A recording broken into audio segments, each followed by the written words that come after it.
আসসালামু আলাইকুম। এখন কোরআন ও হাদিসের আলোকে গুরুত্বপূর্ণ আলোচনা রাখছেন হাফেজ মাওলানা মোহাম্মদ মুমিনুল ইসলাম, নিয়ামতপুরী, নওগাঁ। ইমাম, নওহাটা বাস স্ট্যান্ডে কেন্দ্রীয় জামে মসজিদ ও প্রতিষ্ঠাতা পরিচালক নিয়ামাতুল কোরআন নুরানি মাদ্রাসা, নওগাঁ সদর, নওগাঁ। ইসলাম প্রচারের লক্ষ্যে আমাদের চ্যানেলটি সাবস্ক্রাইব করুন, ভালো লাগলে কমেন্ট করুন এবং লাইক ও শেয়ার দিয়ে আমাদের সঙ্গেই থাকুন। হুজুরের মোবাইল নাম্বার 0173733382। পুনরায় শুনুন, 0173733382। আজ থেকে ১,৫০০ বছর আগে এই দুনিয়ার বুকে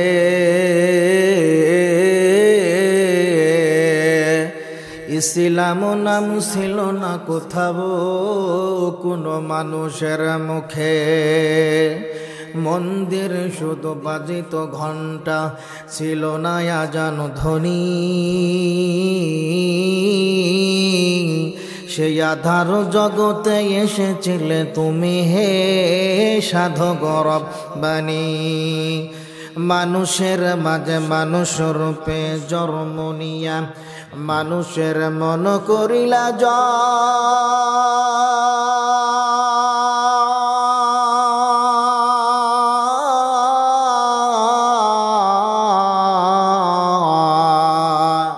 ওরে মানুষের মাঝে মানুষ রূপে জন্ম নিয়া মানুষের মন করিলা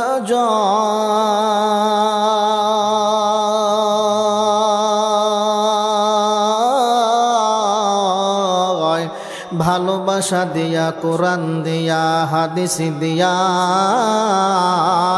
অন্তর দিয়া, মন্ত্র দিয়া নয়। সাইয়্যিদুল কাওনাইন খতমুল মুরসালিন, আখিরা মুদবওয়াদ ফখরুল আউয়ালিন। হি সে কিসে দর মুলক আম্বাজুনি, কওলে ইউরালানি আওয়াজনি, তরফাতুল আইনি জাহাবর হামজানাদ, কৃষ্ণ মিয়ারত কে আঞ্জাদম জানাত। আমার সম্মানিত ভাইরা,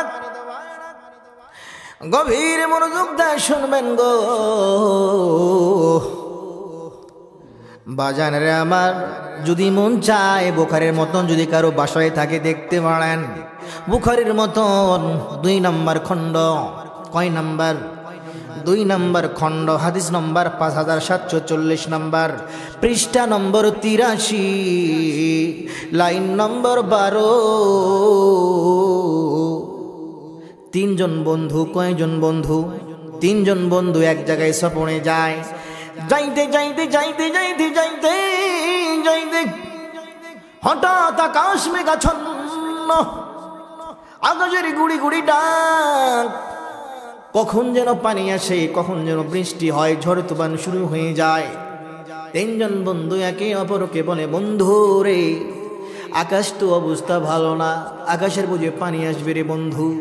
বন্ধু, এখন আমরা কোথায় যাব, কোথায় লুকাবো? আমার ভাইরা রে, গভীর মনোযোগ দিয়ে শুনবেন নে ভাই, কোনো টেনশন করবেন না, একটু আমার দিকে তাকান। আমি কিভাবে কথাগুলো বলার চেষ্টা করতেছি দাদা ভাই। এই কথা যখন বলে তখন ৩ জন বন্ধু একে অপর বন্ধুদেরকে বলে, আমরা কেমনে কোথায় যাব? আকাশের তো গুড়ি গুড়ি ডাক দিতাছে, এখন যদি আমরা কোথাও যাই তখন আমরা কোথায় যাব, কোথায় লুকাবো? হঠাৎ করে পাহাড়ে আশ্রয় নিল, বিশাল বড় একটা পাহাড়। পাহাড়ে যখন আশ্রয় নিল, পাহাড়ের উপর থেকে যখন আশ্রয় নিল, পাহাড়ের উপর থেকে একটা বিশাল বড় পাথর গড়তে গড়তে গড়তে গড়তে গড়তে সে আস্তে করে এই গুহার মুখে পতিত হলো। এই গুহার মুখে যখন পড়ে গেলাম, তখন আমার ভাইরারি গভীর মনোযোগ দিয়ে শুনবেন, একটু আমার দিকে দৃষ্টিপাত করেন, একটু আমার কথাগুলো মনোযোগ দিয়ে শোনার চেষ্টা করেন। আপনি পরিবর্তন হয়ে যাবেন, আপনি ইসলাম হয়ে যাবেন। আপনি কেন বাম্মার খেদমত করবেন না? আপনি কেন ঋণদাতাকে ঋণ দিবেন না? আপনি কেন জানা থেকে বাঁচে থাকবেন না? তিনটা পয়েন্ট কিন্তু বলছি আমি। আপনি কেন পিতামাতার খেদমত করবেন না রে ভাই? আপনি কেন পিতামাতাকে ভালোবাসবেন না? আপনি কেন জানায় লিপ্ত থাকবেন? কেন জানায় আপনি লিপ্ত থাকবেন? এবং আপনি কেন ঋণদাতাকে ঋণ দিবেন না? তিন বন্ধু যখন এই পাহাড়ের গুহা আশ্রয় নিল, একটা বিশাল বড় পাথর আস্তে আস্তে করে যখন পাহাড়ের গুহার মুখে যখন পতিত হয়ে গেল, বন্ধ হয়ে গেল, তখন তিন বন্ধু আকাশ দেখতেছি। আকাশের যখন সোয়া, আকাশের যখন ফোকাস বন্ধ হয়ে গেল, কোনো আলো পায় না, তখন তিন বন্ধু কান্নাকাটি করে আল্লাহকে বলে, আল্লাহ গো, ও মালিক আল্লাহ, এখন আমরা কোথায় যাব আল্লাহ? এটা মানবহীন এলাকা, যেখানে কোনো মানুষের কোনো নিশানা নাই। মালিক রে, এখানে মানুষের কোনো নিশানা নাই রে আল্লাহ। আল্লাহ তুমি একটু মেহেরবানি করো আল্লাহ, তুমি একটু বাঁচাও আল্লাহ। আল্লাহ গো, এখানে আমাদের খাবার কোনো ব্যবস্থা নাই আল্লাহ। আল্লাহ গো, এখানে আমাদের পানির কোনো ব্যবস্থা নাই আল্লাহ। আল্লাহ গো, এখানে আমাদের রোজগারের কোনো ব্যবস্থা নাই রে আল্লাহ। আল্লাহ তুমি একটা ফয়সালা করে দাও গো আল্লাহ। এরকম করে দোয়া করতেছে, আর কয়েকটা দিন অতিবাহিত হয়ে যায়। বুখারীর মতনটা খুলবেন, 2 নম্বর খণ্ড, হাদিস নম্বর 5740, পৃষ্ঠা নম্বর 83, লাইন নম্বর 12। এই 12 নম্বর লাইন থেকে আপনি হাদিস স্টাডি করবেন, মোতালা করবেন, দেখবেন পেয়ে যাবেন। ভাইজান আমার, গভীর মনোযোগ দিয়ে শুনবেন। এই কথা বলতেছে, আর যে ছোট বন্ধু ছিল সে দ্বিতীয় বন্ধুকে বলতেছে, বন্ধু রে, এখন একটা কাজ করতে হবে। বলে কি কাজ করবা? বলে আমাদের জীবদ্দশায় যদি আমরা কোনো ভালো কাজ করে থাকি, ওই ভালো কাজের ওসিলা করে আজকে আমরা আল্লাহর কাছে দোয়া করব, প্রার্থনা করব, আমাদের মালিক যেন আমাদের সব কিছু ব্যবস্থা করে দেয়। এই গুহার সামনে যে একটা বিশাল বড় পাথর পতিত হয়েছে, এই পাথরটা যেন আল্লাহ পাক সরে দেয়। তখন 3 বন্ধু মাশওয়ারা করলেন, 3 বন্ধু তারা সিদ্ধান্ত নিলেন, তার 3 বন্ধু তারা ডিসকাস করলেন, 3 বন্ধু তারা আলোচনা করলেন যে কেমনে আমরা কি করব। তখন বড় বন্ধু ডাক দিয়ে বলে, বন্ধু রে, এখন যদি আমরা একটা ওসিলা ধরতে পারি আল্লাহর কাছে। বলে কি ওসিলা রে ভাই বল? বলে আমরা তো 3 জন তো একেবারে খারাপ নয়, আমরা তো নিশ্চয়ই আমাদের জীবদ্দশা আমরা কোনো ভালো কাজ করেছি, ওই ভালো কাজের ওসিলায় আমরা আল্লাহর কাছে আমরা ওসিলা দিব, আল্লাহর কাছে আমরা ওসিলা ধরব। আল্লাহ গো, আজকে আমাদের তুমি ছাড়া কেউ মাবুদ নাই রে আল্লাহ। আল্লাহ তুমি ছাড়া আমাদের কোনো পালনকর্তা নাই গো আল্লাহ। আল্লাহ তুমি ছাড়া আমাদের কোনো জীবনদাতা নাই রে আল্লাহ। আল্লাহ তুমি ছাড়া আমাদের কোনো সৃষ্টিকর্তা নাই রে আল্লাহ। আল্লাহ গো, তুমি আমাদের এখান থেকে বাঁচাও আল্লাহ। তখন 3 বন্ধু মাশওয়ারা করে সিদ্ধান্ত নিলেন, আমরা জীবনে যত আমল করেছি, যত আমলের মধ্যে যেই আমলটা শ্রেষ্ঠ আমল, ওই শ্রেষ্ঠ আমলের ওসিলা দিয়ে আমরা আল্লাহর কাছে দোয়া করব। আল্লাহ বুঝিয়ে আমলের ওসিলা করে এই পাথরটা হটে দিবে, সরে দিবে। বলেন সুবহানাল্লাহ। আরো জোরে সরে বলেন সুবহানাল্লাহ। আরো জোরে সরে বলেন সুবহানাল্লাহ। আমার ভাইরা, গভীর মনোযোগ দিয়ে শুনবেন। প্রথম বন্ধু দোয়া করতেছেন, আল্লাহ গো, ও আসমানের মালিক আল্লাহ, ও মালিক আল্লাহ গো, আমি একজন মালদার ছিলাম, আমার বাড়িতে একজন কৃষাণ কাজ করত, অ্যাক্টিভ, আমার প্রতি ডাইভার্ট কনভার্ট। আমার কথাগুলি শোনার চেষ্টা করবেন, আমার প্রতি একটু দৃষ্টি দেন আপনারা, তাহলে কথাগুলো বুঝবেন। তাহলে আমি কথা বলে শান্তি পাবো, কথা বলে আমাকেও ভালো লাগবে। আর দিক বিদিক তাকাইলে কোনো কথা বুঝবেন না, পরে হুজুরের বদনাম হবে। তো এমন হুজুর নিয়ে আসলাম এত দূর থেকে, এত টাকা দিয়া হুজুর ওয়াজ সারাইতে পারি নাই। আমার দোষারোপ করিয়েন না, আমার দিকে একটু দৃষ্টি দেন, আলোকপাত, অ্যাক্টিভ হন আমার প্রতি। আমার ভাইয়েরা, এই দেখ, প্রথম বন্ধু যখন দোয়া করে, আল্লাহ গো, ও মালিক, আমি মালদার ছিলাম, আমার বাড়িতে একটা কৃষাণ কাজ করতো, আমার উটগুলি ঘোড়াগুলি আল্লাহ চড়াইতো। সে দীর্ঘ 6 মাস কাজ করে চলে গেছে। একদিন হঠাৎ এসে বলে, মালিক সাহেব, ও মালিক সাহেব, আমার যে পাওনা টাকা, আমি যে কাজ করেছিলাম কয়েক মাস টাকাগুলি দেন। কিন্তু আল্লাহ গো, এই টাকাগুলি মালিক, আমি তার পাওনা টাকাগুলি আল্লাহ খরচ করি নাই, আমানতের খিয়ানত করি নাই। বলেন তো মুনাফিকের আলামত কয়টা? প্রথম নাম্বার কি? কথায় কথায় কি বলে? 2 নাম্বার কি? আমানতের খিয়ানত করে। সে বলতেছে, মালিক আমি তো আমানতের খিয়ানত করিনি রে আল্লাহ, আমি টাকা দিয়ে ছাগল কিনছিলাম, ছাগলটা বাচ্চা দিল, আবার আরেকটা বাচ্চা দিল, আবার আরেকটা বাচ্চা দিল। মালিক রে,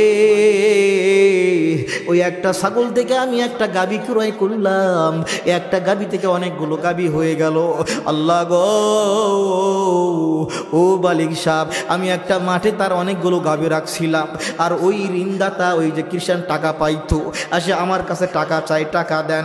আমি তখনও আমার কৃষাণকে বললাম, ওই যে একটা মাঠ দেখা যায়, ওই মাঠের মধ্যে যতগুলো ছাগল ভেড়া গরু দেখা যায় সবগুলো আপনার। এই কথা যখন আমি তাকে বললাম, সে তো বিশ্বাস করতে পারে না, বলে এতগুলো আমার কেমনে হয়? তখন আমি বললাম, তোমার টাকা দিয়া আমি ছাগল কিনছি, একটা ছাগল থেকে অনেকগুলো ছাগল হয়েছে, আর সব ছাগলের বিনিময়ে এতগুলো গরু ছাগল উঠ হয়েছে, সবগুলো নিয়ে যান। বলেন সুবহানাল্লাহ। চিন্তা করেছেন? আর আমরা যদি টাকা পাই কেমনে? হাই, একদিন আমি এক চার দোকানে চা খেলাম, যেখানে আমি লন্ডিতে কাপড় ইস্তারি করি, বুঝছেন জুবাইর ভাই? তে 2টা ভদ্রলোক আমার স্ট্যান্ডেরই, নাম বলবো না, গীবত হবে, তারা আমাকে প্রায় বলে, আসসালামু আলাইকুম হুজুর, চা খান। পুরা সুদখোর, পুরা কি খোর, এত সুদের টাকা লাগান দেয়। যে লন্ডিওয়ালা আমি লন্ডিওয়ালাকে বলতেছি, ভাই এদের তো চা তো খাবো না, চা খেলে আমার মুখ না পাক, চা খেলে আমার কলব না পাক, ওরা যতই বলুক, অন্য পিস কেটে চলে যায়। তো বললাম, আরে ভাই ওরা কত টাকার মালিক? বলে, হুজুর একজন 50 লাখ, আর আরেকজন হলো 70 লাখ। বলো, এত টাকা পাই কেমনে? এত টাকা পাইলো কোথায়? বলে, হুজুর জানেন কায়দা কি? কি কায়দা? বলে, একজনাক দিবে 1000 টাকা, 1 মাস পরে 1000 নিবে 200 টাকা, হাজারে মাসে কত টাকা? 200। তাহলে এইভাবে যদি চলতে থাকে, যাক টাকা দিবে, ও যদি বেকায়দা দিতে না পারে, যদি 2 বছর গ্যাপ দেয়, তাহলে মাসে মাসে 200 টাকা সুদ বাড়তেই থাকবে। কথা কি বুঝতে পেরেছেন? আচ্ছা বলেন তো, যেখানে আল্লাহ এবং আল্লাহ রসুল যুদ্ধ ঘোষণা করেছেন যারা সুদখোর ঘুষখোর, কথা বলেন ঠিক কিনা? আপনি টাকা হইছে দেখছেন, এই আমানতদার কি করছে? তার টাকা খিয়ানত না করে ছাগল কিনছে, সে গাভী কিনছে, কিনে এগুলো পোয়ান দিতে দিতে অনেকগুলো হয়ে গেছে। আপনার টাকা আছে, আপনারা ছাগল কেনেন, আপনার টাকা আছে, আপনি 1 বিঘা জমি নেন, তবে কট নেবেন না, এগ্রিমেন্ট হারাম। আল্লাহ জাতের কসম, আমি এখানে শপথ কাটতেছি, যদি এই বাংলাদেশের কোনো মুফাসসির, কোনো মুফতি, কোনো মুহাদ্দিস প্রমাণ করতে পারে এগ্রিমেন্ট জমি নেওয়া হালাল, আমি 2 লক্ষ টাকা পুরস্কার দিব। আসেন, চ্যালেঞ্জ করব, 2 লক্ষ টাকা পুরস্কার দেব কেউ যদি প্রমাণ করতে পারে। আর কেউ ফতুয়া দেয়, জায়েজ, কেমনে জায়েজ? বলে, আমি 2 লাখ টাকা দিব, জমি নিব, আর মাসে মাসে 100 টাকা করে আমি ছাড়বো। এই হারামি কোথাকার! তুমি মাল খাইলা, এক জমির থেকে 1 বছরে ধান পাইলা 50 মন, মাল কামাইছো 60,000, আর 100 টাকা দিলে মাপ। এত বোকা আল্লাহ পাক! আল্লাহর সঙ্গে ধোকাবাদি করো। ইহুদির মুসা নবীর জামানায় যখন সুদের আয়াত নাজিল হলো হারাম, সরি মুসা নবীর জামানায় ওই শনিবারে মাছ হত্যা করা কি ছিল? হারাম ছিল। তখন ইহুদিরা করতো কি জানেন? এরা টেকনিক করত, এরা সমুদ্রের এবং সাগরের কিনারায় গিয়ে গর্ত করে রাখতো শনিবারের দিন রাতের বেলা, আর বলতো একে অপরকে, এই আল্লাহ তো আজকে মাছ ধরতে নিষেধ করছে, মাছ ধরবো না, কিন্তু গর্ত খুঁড়তে তো আল্লাহ নিষেধ করি নাই, আমরা গর্ত খুঁড়ে রাখবো, মাছ ঢুকবে রাতের বেলা, আর রবিবারে এসে মাছ নিয়ে চলে যাবো। কত বড় পাক্কা শয়তান, কত বড় পাক্কা শয়তান! মানে সোজাসুজি খাবে না, বেকায় খাবে, অ্যাঙ্গেলে খাবে। অ্যাঙ্গেলে খাওয়া যাবে?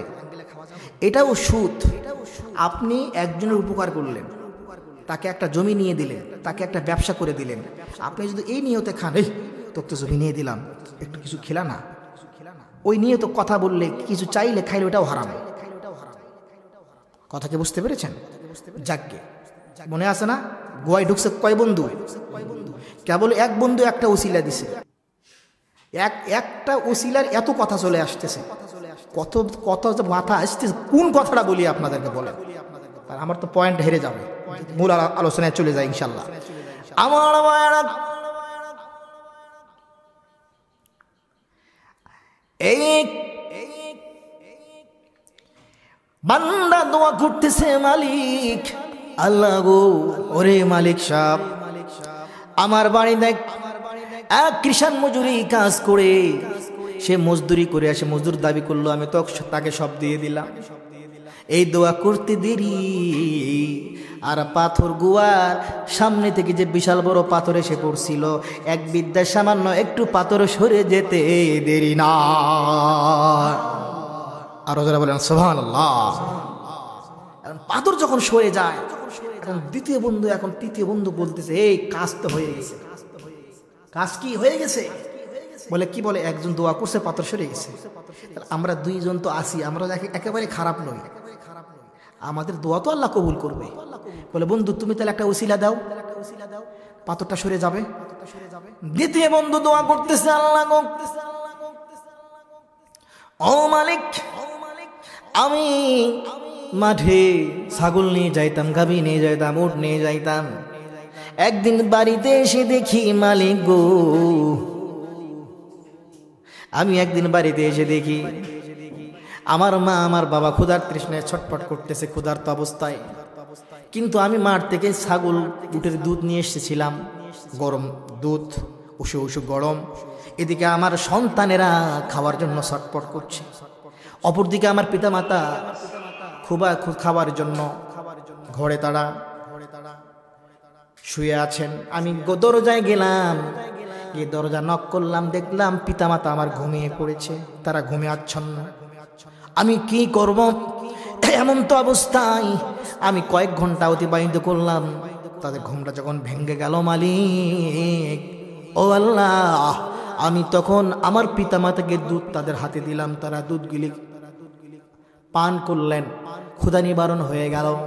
ও মালিক আল্লাহ গো, এই আমল যদি তোমার কাছে পছন্দ হয়, তাহলে আমি দোয়া করছি পাথরটা সরে দাও। এই দোয়া করতে দেরি, পাথর আর একটু সরে যেতে দেরি নাই। বুখারীর মতন 2 নম্বর খণ্ড, হাদিস নম্বর 5740, পৃষ্ঠা নম্বর 83, লাইন নম্বর 12, সহি হাদিস, কোনো জয়ীফ না, হাসান সহি। আর বর্তমান সমাজে কিছু ছেলেবেলে আছে, বাপরে বাপ, নিজের বাপক কয় বুড়া আর মাহক কয় বুড়ি, আর শ্বশুরক মুখ ভরে ডাকে আব্বু আব্বু, শাশুড়িকে বলে আম্মু আম্মু। শরম থাকার দরকার। যেই মা 10 মাস 10 দিন পেটে ধারণ করছে, সে মাকে বলে বুড়ি উপাধি দেয়, খেতাব বুড়ি।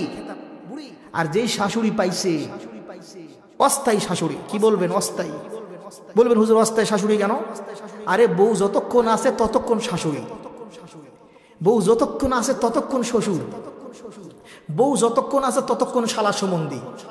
খালি বউটা আজকাই, বউ আজকাই চলে যাক, দেখবেন ওই সোনার শাশুড়ি, সোনার শ্বশুর, সোনার শালা সম্বন্ধী কালকাই নওগাঁ হাইকোর্টে মামলা দেবো। কথা কি বুঝতে পেরেছেন? এই জন্য অ্যাক্টিভ, সাবধান, সিগন্যাল 100 মাও খুশি তো আল্লাহ খুশি, বাপ খুশি তো আল্লাহ খুশি, বাপ বেজার, মা বেজার তো আল্লাহ বেজার। মাকে খুশি রাখবেন, বাবাকে খুশি রাখবেন, রিজিকের অভাব। এই যে গত কয়েকদিন আগে আমি বাসায় গেছি, আমার মা আমাকে বলতেছে যে বাবা আমি একটু সভা শুনতে যাব। কই যাবে? সভা শুনতে, বোঝেন তো, মাহফিলে যাবে।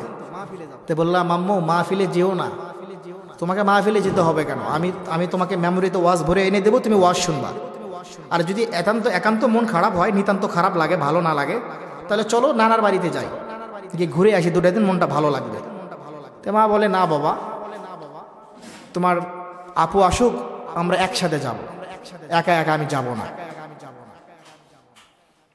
তখন হাতে আমি টাকা দিলাম, মা কি খাবে বলো? আমি কিছু খাবো না, আমাকে টাকা দাও, আমি যা মন চায় আমি কিনে খাবো। এই জন্য যারা তাহলে সন্তানদেরকে বলবো, যারা যাদের মা আছে বাবা আছে, টাকা দিবেন, তারা তাদের মন মতো খাবে, কিনে খাবে, ঠিক কিনা?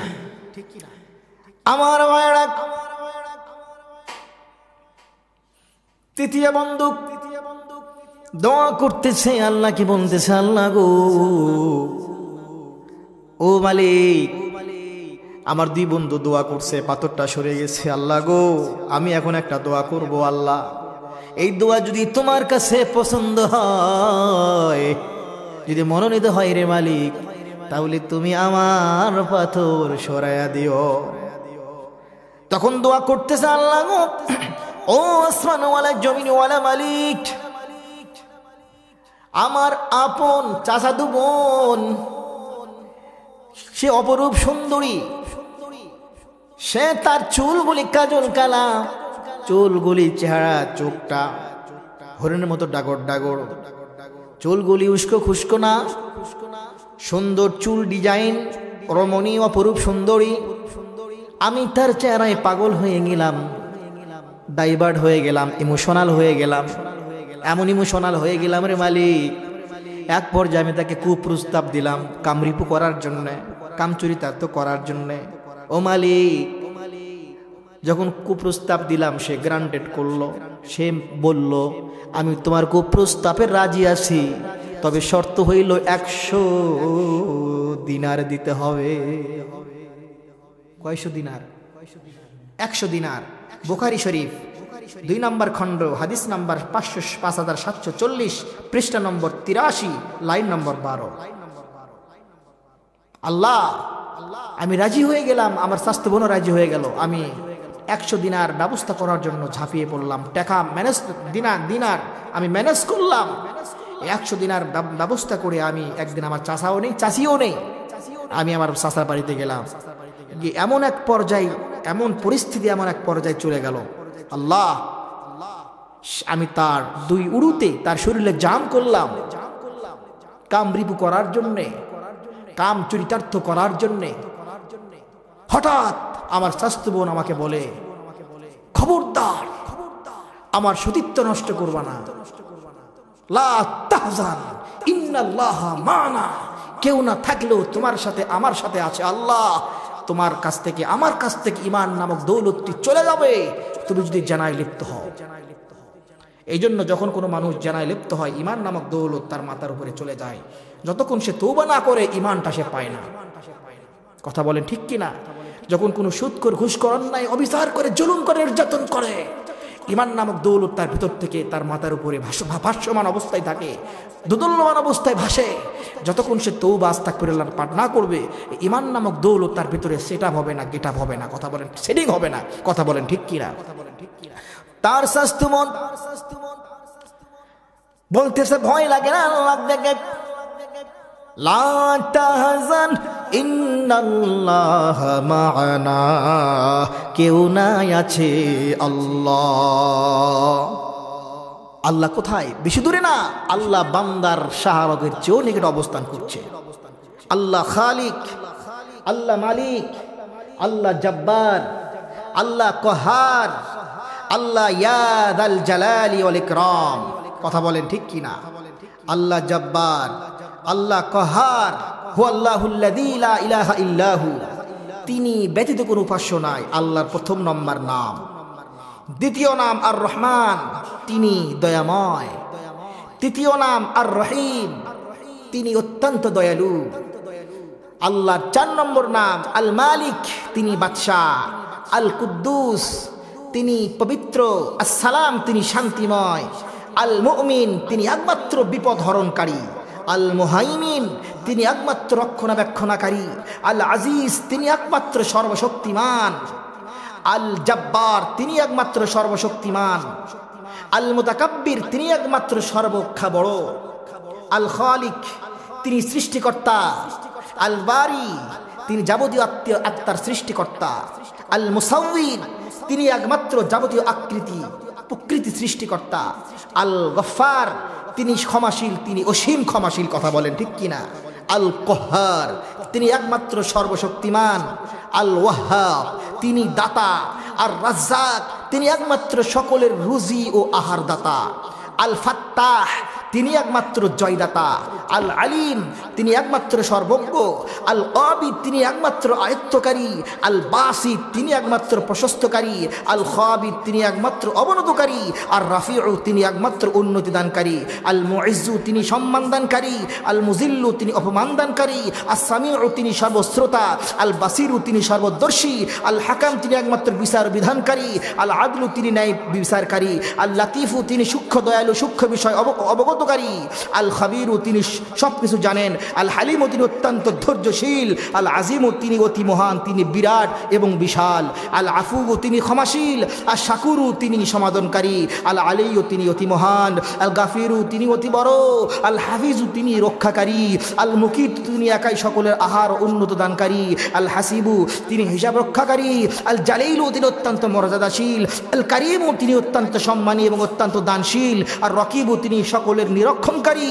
আল মাজিদু তিনি সকলের দরখাস্ত প্রার্থনা দানকারী, আল ওয়াসিউ তিনি অসীম অপরিসীম, আল হাকিমু তিনি মঙ্গলময়, আল ওয়াদুদু তিনি অত্যন্ত স্নেহ প্রেমময়, আল মাজিদ তিনি অত্যন্ত মর্যাদাশীল, আল বাঈসু তিনি সকল হিসাব নিকাশের জন্য পুনর্জীবিতকারী, আর শাহিদু তিনি সর্বদা বিদ্যমান, আল হাক্কু তিনি সত্য, আল ওয়াকিলু তিনি সকলের কাজের সমাধানকারী, আল কবিয়ু তিনি শক্তিশালী, আল মাতিনও তিনি অত্যন্ত মজবুত ও সুদৃঢ়, আল ওয়ালিও তিনি প্রকৃত বন্ধু ও তত্ত্বাবধানকারী, আল হামিদও তিনি একমাত্র সর্বপ্রশংসিত, আল মুহসিনী তিনি সকলের সংখ্যা গণনা রক্ষাকারী, আল মুবদিউ তিনি অতি সৃষ্টিকারী, আল মাদিউ তিনি পুনরায় সৃষ্টিকারী, আল মুহি তিনি জীবনদানকারী, আল মুমিতু তিনি মৃত্যুদানকারী, আল হাইয়ু তিনি চিরঞ্জীব অনদি অতন্ত, আল কাইয়ুম তিনি বিশ্ব সত্তার কারক ধারক, আল ওয়াজিদু তিনি ধনী, তার ভান্ডারে সব কিছু আছে, কোনো কিছু তার অভাব নাই। আছে নাকি বলেন?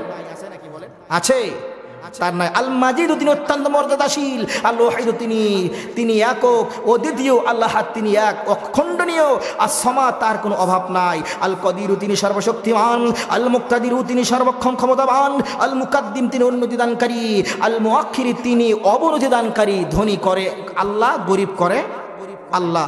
আল আউয়াল তিনি আদি, আল আখির তিনি অস্ত, আল যাহির তিনি প্রকাশ্য, আল বাতিন তিনি হলো গুপ্ত, আল ওয়ালিয়ু তিনি মালিক তিনি কর্তা, আল মুতাআলি তিনি উসু হতে উসু, আল বাররু তিনি পরম উপকারী, আত তাওয়াব তিনি সবার তওবা গ্রহণকারী, আল মুনতাকিম তিনি শান্তি বিধানকারী, আল আফু তিনি ক্ষমাকারী, আর রউফু তিনি স্নেহময়, মালিকুল মুলকি যুল জালালি ওয়াল ইকরাম তিনি নিজে সম্মানী, অন্যকে সম্মান দানকারী, আল মুকসিত তিনি ন্যায় বিচারকারী, আল জামিউ তিনি সকলকে একত্রকারী, কিয়ামতের দিন সকলকে একত্রিত করবেন। কথা বলেন ঠিক কিনা? যে আল্লাহ বাম্মা ও সারা আদম রে বানাইছেন, হাওয়া রে বানাইছেন, ওই যে আল্লাহ ঈসারে বাপ সারা বানাইছেন, ওই আল্লাহ আমরা মৃত্যুর পরে কিন্তু আমাদেরকেও বানাইবেন। কথা বলেন ঠিক কিনা?